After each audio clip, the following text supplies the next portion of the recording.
Phoenix Wright Dual Destinies proves that the series still has some tricks up its sleeve, and manages to be another solid entry into Capcom's most consistent series. Released by Capcom for the 3DS in 2013, and later on the iOS, Dual Destinies didn't quite blow me away, but it did remind me why I love this series so much. I really wish they released a physical copy of this one though, but it's still a great game. Dual Destinies takes place roughly a year after the events of Apollo Justice: Ace Attorney. The legal system has entered a dark era, filled with false charges and fabricated evidence. The Wright Anything Agency, run by Phoenix Wright, who retakes the bar exam to once again become a defense attorney following the previous game, takes on a newly christened lawyer named Athena Sykes, who specializes in analytical psychology. Joining his other young attorney, Apollo Justice, the three lawyers will work together to save the integrity of the legal system, despite shadowy figures who plot against them. The story of Dual Destinies is pretty good. I like how much of the game builds off the previous game's stories in terms of character and plot, while also managing to be accessible to newer players. The overarching story had its own unique theme about the dark age of the law, and it was a logical extension of the previous game, where Phoenix lost his right to practice law. What the game's story did really well was tie the themes and ideas to the characters, like, really well. It's amazing how subtle and symbolic the characters and their struggles are. Additionally, the game's themes mirrored actual, real-world justice system problems, where some lawyers seem to be more concerned with winning than actually seeing justice served.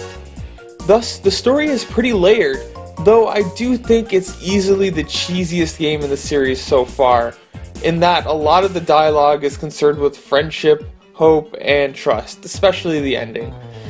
Still, I'm very interested to see where the series will go from here. One thing I really didn't understand though is that the game got an M rating, which I don't really think it deserved. Like, this wasn't really any more graphic than other games in the series, but I guess some of the themes in the last case are pretty dark. I think that all 5 of the game's cases were pretty good, and each of them had some pretty genuinely good twists. However, I gotta say that none of them really blew me away like some previous cases in the other games did, and the finale was a little too simple for my taste, but you still get some really interesting cases. I'm also happy to say that the writing is as sharp as it always was. These are still some of the funniest games I've played, and they definitely have some of the best writing. Yes, where this game really shines is its characters. The old ones are still awesome, of course, and it's especially nice to play as Phoenix again, but the new ones were pretty great too. Athena is the new lawyer, and she's a fun character. I think it's a little questionable that they decided to make a female lawyer all about emotions, but they definitely made her stand out as being more than just the girl in the team. She brings energy and a comedic touch, but she can also be pretty capable. Simon Blackwell is the main prosecutor, and come on, is he not friggin' awesome? I won't spoil it, but he takes elements from previous prosecutors, and it makes him a really cool and interesting character. I also like that he wasn't really concerned with winning, like the Von Karmas, but he's more interested in finding the truth, which really fit into the themes of this game really well, about how kind of the justice system is upside down. Finally, Bobby Fulbright was the new detective, and he was also a lot of fun. He was extremely emotional, had so many faces, and it was nice to see him get shot down in court once in a while. Dual Destinies takes the player through 5 main cases, well, really 4.5, where you play as different lawyers and solve the cases just as you'd expect from the series. You'll still do cross-examinations, use evidence, find whodunit, and examine crime scenes, though there are a few changes. First, there's the new Mood Matrix feature, where you examine testimony along with these moods that show you contradictions, and it's not a bad system. It was a fresh change of pace.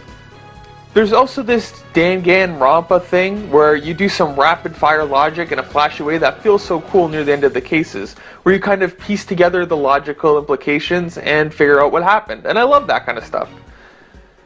Also, you don't have the freedom to explore everything during investigation scenes unless the game tells you so, which was excellent because that was something that always kind of held back previous games, because I couldn't find that last dumb piece of evidence, or I didn't talk to that person enough times, so I couldn't move the plot forward.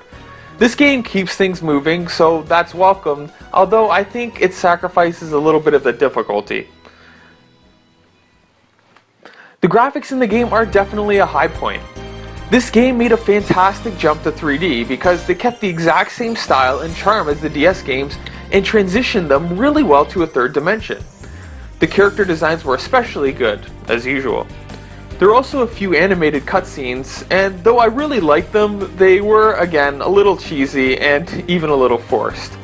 They were still really cool though, and it's just really cool to see these guys animated, especially since there is a Phoenix Wright anime coming out soon, I have heard. The music in the game was amazing, like as usual. It may not be as good as some of the previous games, but it's definitely at least on par with them. The voice acting, as minimal as it was, is pretty good, and there's a lot of recognizable talent if you're an anime fan. In conclusion, Phoenix Wright Dual Destinies is a worthy entry into the series, and I was very happy with it. The game doesn't mess with the core successful formula, it has awesome gameplay, but it throws enough new things to freshen it up, and I think it succeeds for the most part. I may just be getting older, but the game didn't really blow me away as much as previous games, but I think you'll still have a ton of fun with it, and I'm happy that this series is continuing to stay strong after 5 entries. Download this one for sure, guys. Thanks for watching.